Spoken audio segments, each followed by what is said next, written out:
Now, it has been 2 weeks since Hamas first launched its attack on Israel. It saw 1,400 people killed. Since then, Palestinian officials say that more than 4,000 people have died in Gaza.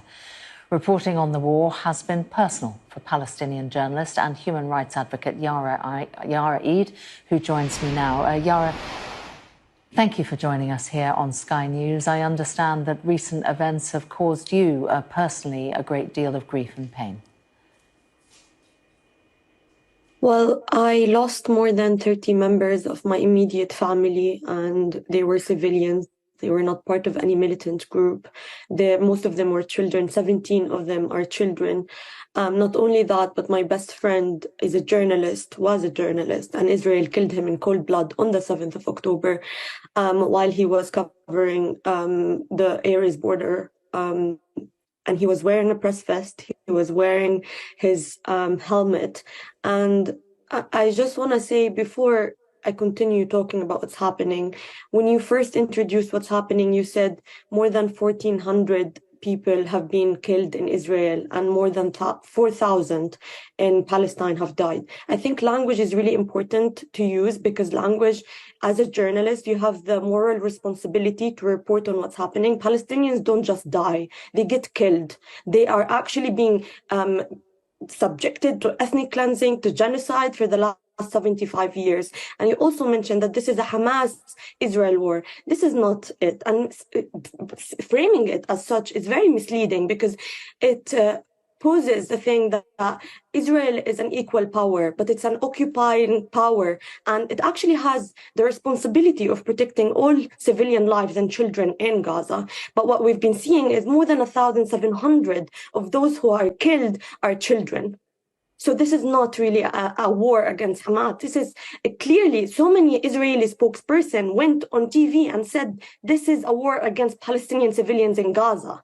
And even if we imagine a world without Hamas, if we think about the West Bank, Palestinians have been being killed, and there has been land theft, there has been ethnic cleansing, there has been imprisonment. More than 5,200 Palestinians are in Israeli prisons right now, and 170 of them are children.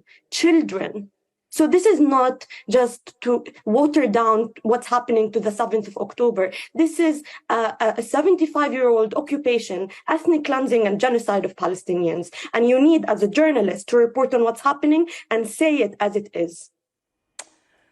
When Hamas launched the attack on Israel, as a Palestinian, what did you expect would happen next?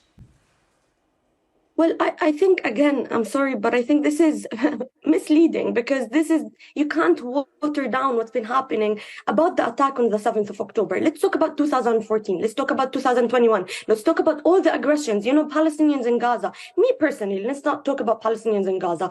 I've lived through 4 horrible aggressions. That's actually why I left Gaza in the first place. I saw people getting cut into pieces in front of my eyes when I was 14 years old. I spent the last 7 years trying to get therapy to get over my PTSD, my traumatic experience of just living there.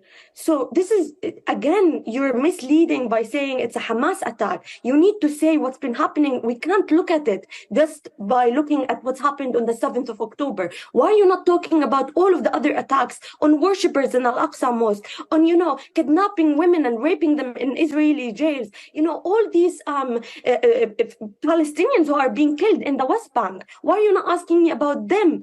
Hamas does not operate there. Yara Eid, good to get your perspective on Sky News. Thank you very much for joining us.